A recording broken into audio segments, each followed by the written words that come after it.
자, 이번 시간에 공부할 내용은 삼각함수입니다. 우리가 3학년 2학기 때 삼각비에 대해서 공부를 했는데 이게 고등학교 넘어와서 그 다음에 수원 과정에 들어와서 삼각함수로 발전이 된 겁니다. 자, 그러면 삼각함수 공부하기 전에 삼각비가 뭐였는지 복습을 해봐야 될 거 아니야. 그치? 자, 우리가 3학년 2학기 때 무슨 내용에 대해서 공부를 했었는지 복습을 해봅시다. 직각삼각형이 이렇게 있었고 오른쪽 아래가 일반적으로 직각이었고 왼쪽 아래를 중심각, 그러니까 세타라고 생각을 했었지. 얘를 기준으로 자, 이 길이를 높이라고 표현을 했었고 그 다음에 아래에 있는 변을 보고 밑변이라고 했었고 직각의 대변에 있는 것을 보고 뒷변이라고 했었습니다. 자, 이거를 기준으로 사인, 코사인, 탄젠트라는 것을 공부를 했었는데 사인이라는 것은 일정한 비율인데 사인이라는 것은 뒷변분의 높이의 일정한 비율을 보고 사인이라고 했었고 그 다음에 코사인이라는 것도 공부를 했었죠. 코사인이라는 것은 뒷변분의 밑변이라는 것, 뒷변분의 밑변이라는 것을 보고 코사인이라고 했습니다. 일정한 비율이에요. 이 각도를 가지고 있으면은 이만큼 큰 직각삼각형이든 이만큼 작은 직각삼각형이든 항상 일정한 비율이 만들어진다라는 게 3학년 2학기 때 공부했던 삼각비였습니다. 오케이? 그 다음에 탄젠트라는 것도 공부를 했는데 탄젠트 세타라는 것은 뒷부분의 높이의 일정한 비율이었다 라고 생각하시면 됩니다. 이게 3학년 2학기 때 공부했던 내용인데 이게 이렇게 고등과정 수원으로 넘어오게 되면서 어떤 식으로 변형이 되냐면은 자, 얘는 0도부터 90도 사이에서만 일어날 수 있는 일이었잖아. 우리가 대표 값들 외웠었죠. 30도, 45도, 60도, 90도 이런 것들에 대해서 외웠었는데 얘가 이 각도가 100도가 되면은 120도가 되면은 막 270도가 되면은 300도가 되면은 어떻게 될지는 모르잖아요. 그래서 그런 과정을 상상하는 것이 이번 단원의 삼각함수다. 0도부터 90도 사이에서만 있었던 일들을 막 360도 또는 이제 막 1000도, 만도 이렇게 확장시켜서 공부하는 게 이번 단원이다 라고 생각하시면 됩니다. 삼각함수잖아. 함수라는 개념이 어떤 수를 집어넣었을 때 어떤 계산 결과가 나오는 대응 관계를 보고 함수라고 하는데 0부터 90까지만 집어넣을 수 있으면은 좀 적잖아. 그래서 내가 집어넣고 싶은 수 모두를 집어넣을 수 있어야 되겠지. 막 100이든 1000이든 만이든 10만이든 심지어 루트 2나 루트 3 같은 것도 집어넣을 수가 있어야 되겠지. 아니면은 우리가 실수라고 알고 있었던 파이 같은 것도 집어넣을 수 있어야 되겠죠. 그쵸? 그런 걸 이용을 해가지고 여러 개 숫자를 집어넣어서 그때마다 계산 결과를 얻어내는 관계를 보고 함수라고 했는데 삼각비에서도 함수가 만들어질까라고 생각을 했더니 되더라. 그러면은 우리가 그런 삼각함수를 공부를 해보자 라고 생각을 하면서 공부를 하는 단원이 이번 단원이다 라고 생각하시면 됩니다. 좀 납득이 됐나? 그러면은 이제 삼각함수를 본격적으로 시작하기 앞서서 만약에 만도, 천도, 몇조 더 이런 것들이 있으면은 계산하기 너무 힘들 거 아니에요. 그래서 이거를 시초선과 동경이라는 개념을 알려주면서 편하게 쉽게 구할 수 있는 방법을 알려줄 겁니다. 그냥 라디안이라는 개념도 알려줄 거예요. 무슨 소리냐? 각도가 적당히 큰 수, 막 100도, 200도 정도만 있으면 좋을 텐데 누가 장난쳐가지고 막 만도를 물어본다거나 10만도를 물어본다 하면은 엄청나게 크잖아. 그래서 얘를 적당히 우리가 알고 있는 320도 이내로 줄여줄 수 있는 약간 나머지 같은 느낌으로 320도 이내로 만들어줄 수 있는 방법을 만들 겁니다. 무슨 소리냐? 자, 얘는 X쪽에 양의 부분만 썼는데 얘를 보고 가장 처음으로 시작하는 선이다 라고 해서 시초선이라고 말했고요. 초선. 그 다음 얘를 중심으로 간시계 방향으로 톡톡톡 움직이는 하나의 선을 보고 동경이라고 합니다. 동경. 그래서 이 반직선과 반직선이 이루는 각도를 보고 각도라고 하는데 자, 지금은 얘가 대충 120도라고 예상을 할 수 있겠지만 얘가 몇 바퀴를 돌아가서 저런 각도에 도착했는지 모르죠. 얘가 한 바퀴, 두 바퀴 돌아서 120도가 됐을 수도 있으니까. 그치? 그래서 그 각도를 구하기 위해 우리가 일반각이라는 개념을 공부를 할 겁니다. 일반각이라는 건 뭐냐면은 일반각. 얘가 몇 바퀴를 돌았든 현재 보이는 것은 몇 도다 라는 것을 말해주는 건데 지금 보이는 것은 120도이지만 얘가 한 바퀴 돌았을지 두 바퀴 돌았을지 모르잖아요. 그래서 걔를 다 포함하는 식을 만든 거야. 어떻게? 더하기 360n을 넣어가지고 이 n은 사실 자연수뿐만이 아니라 0도 되고 마이너스 1 됩니다. 하간에 여기다 1을 집어넣으면은 한 바퀴 돈 다음에 120도 하고 돌아간 것이고 얘가 2였으면은 두 바퀴를 돈 다음에 110도가 됐다 생각하면 되겠습니다. 왜 이걸 사용을 하냐? 만약에 너한테 막 1200도가 있어. 1200도 그러니까 사인 1200도의 값을 물어봐. 사인 1200도. 그러면은 1200도 뭐지? 이렇게 하나하나 계산할 필요가 없이 사실 1200이라는 것은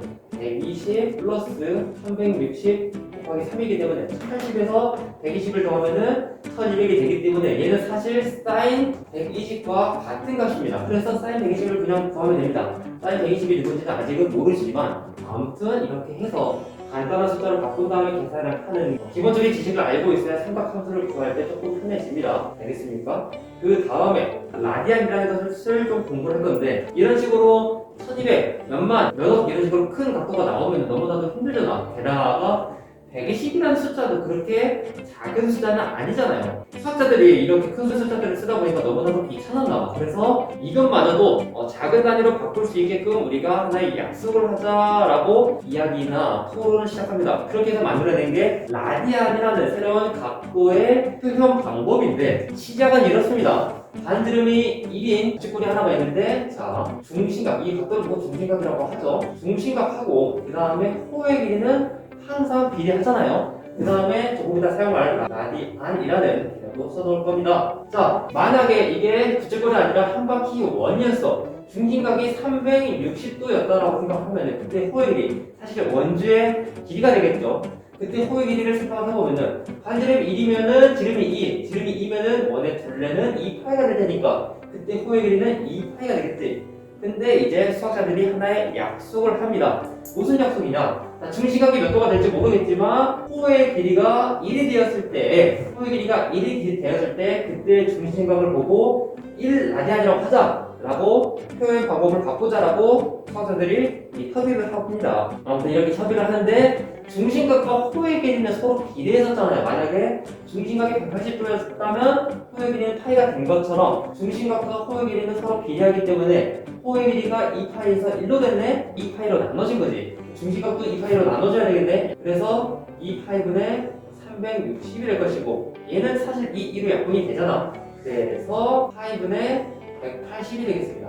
해서 1라디안이라는 각도는 실제 우리가 알고 있었던 각도로 생각을 했을 때 파이분의 180 각도이다 라고 생각하시면 되겠습니다. 됐습니까? 그러면은 만약에 이게 다 비례하는 걸 알고 있으니까 다 같이 파이를 곱해버리면은 파이 라디안이라는 것은 호의 길이가 파이가 될 것이고 그때 중심각은 180도가 되겠지. 해서 우리가 알고 있는 180도라는 것을 라디안이라는 표현 방법으로 바꿔 표현을 했을 때 파이 라디안이다 라고 생각하시면 됩니다. 이런 식으로 몇 가지 더 바꿔서도 할 수가 있겠지. 만약에 2분의 파이 라디안이라는 것은 호의 길이도 2분의 파이가 될 것이고 반지름 길이가 1이었을 때 그리고 중심각은 사실은 90도였다 라고 생각하시면 되겠습니다.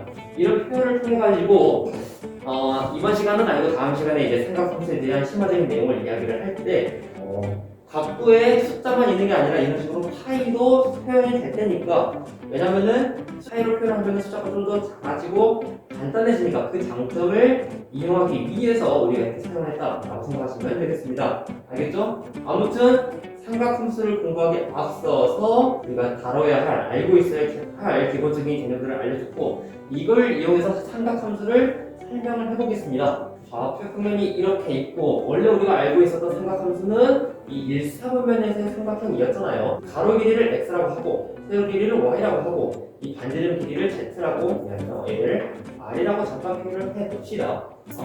그러면은 사인이라는 것은 사인 세타, 가로부터 가로를 세타라고 할게. 사인 세타라는 것은 밑변의 높이니까 r분의 y, 코사인 세타라는 것은 밑변의 밑변이니까 r분의 x, 탄젠트 세타라는 것은 밑변의 높이니까 x분의 y로 표현하면 되겠죠. 1사분면에서는 x, y, r 모두 다 양수가 될 테니까 이거 세 개 다 양수가 될 텐데 얘가 만약에 이런 식으로 2사분면의 점이 됐어. 그리고 각도는 이만큼이 세타가 되겠죠. 이만큼이 세타가 되는데 자 지금 동경, 우리 아까 동경 보고 했었잖아. 동경은 이 정도 위치이고 이 수순의 발을 어디로 그린 다음에 직각삼각형을 만들어낼까? 같은 여기니까 이렇게 그려야 되지 않을까라고 생각할 수가 있지만 아닙니다. 여기서 하나 약속을 하겠습니다. 좌표평면 위에 동경을 기준으로 직각삼각형을 만들 때는 무조건 X축 위에 수선의 발을 내리는 걸로 약속을 하겠습니다. 무조건 이 x축에다가 수선의 발을 그려야만 한다. 그래야 문제가 풀리니까. 알겠지? 해서 얘를 기준으로 생각을 했을 때 여기도 마찬가지로 새로운 x, 새로운 y, 새로운 r이 될 텐데 그러면은 똑같이 사인이라는 것은 이 삼각형을 기준으로 비평면의 높이니까 r분의 y 그 다음에 코사인이라는 것은 비평면의 밑변이니까 r분의 x 탄젠트라는 것은 밑변면의 높이니까 x분의 y가 될 텐데 생각을 해보니까 y랑 r은 양수지만 1사분면에 2사분면에 있는 점이니까 x는 음수가 되겠지. 그치? 그래서 이 표현은 계산 결과는 음수가 될 것이고 얘도 계산 결과가 음수가 될 겁니다. 오케이? 그럼 다른 것도 그럴까? 또 생각을 해보면은 만약에 삼각형이 여기 그려져 있다라고 생각하면 정경이 여기 위치를 해 있으면은 아까도 말했지만 수선의 발은 x축 위에 내리는 거니까 그렇게 만들어지겠죠. 그러면 이때 동형은 이만큼, 일반각은 이만큼이 될 것이고 바퀴 돌아가서 전기 있는지 몰라요 사실. 하지만 우리가 눈에 보이는 것은 여기니까. 알겠죠? 해서 이만큼 길이가 x, 이만큼 길이가 y, 이만큼 길이가 r이 될 텐데 얘도 똑같이 r분의 y, r분의 x 똑같이 x분의 y를 하고 생각을 해볼 건데 x도 음수, y도 음수, r은 양수가 될 테니까 이 경우에서는 얘만 양수가 될 것이고 얘만 양수가 될 것이고 얘는 음수가 된다. 왜냐면은 y값, x값 둘 다 음수이기 때문에. 됐죠? 이런 식으로 차차 만들어 보면은 사서보면은 어떻게 되는지 직접 생각을 해볼 수가 있겠지. 이런 식으로 우리가 0도부터 90도까지 집어넣어서 계산했던 3학년 2학기의 삼각비가 사실은 90도를 초과해가지고 다른 값도 집어넣을 수가 있게 된다라는 게 이번 삼각함수 내용의 가장 핵심적인 내용입니다. 그러니까 삼각함수는 0도부터 90도 사이에 있는 게 아니라 0도부터 320도 사실은 그걸 더 넘어가서도 만들어질 수 있는 하나의 함수 체계로서 발전이 될 수 있었다라고 생각하시면서 문제를 푸시면 되겠습니다. 해서 이런 걸 기본으로 이 개념을 기반으로 사인, 코사인, 탄젠트의 값을 계산을 해보면은 얘가 x축이고 이 각각의 값이 90도이자 2분의 8이라고 생각하세요.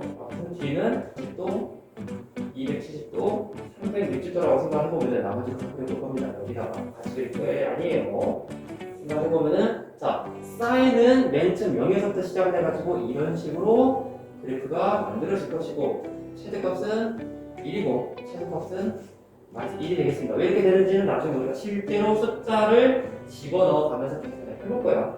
그 다음 코사인은 처음에는 1이었다가 이런 식으로 그림이 만들어집니다. 라고 생각하시면 되고 비슷하죠? 그 이유는 좀 이따 나옵니다. 나중에 좀 해줄게. 그리고 탄젠트는 특별하게 점점 무한이 되는 공간이 있어가지고 얘는 점거선이 만들어진다. 얘는 슈 올라가고 그 다음에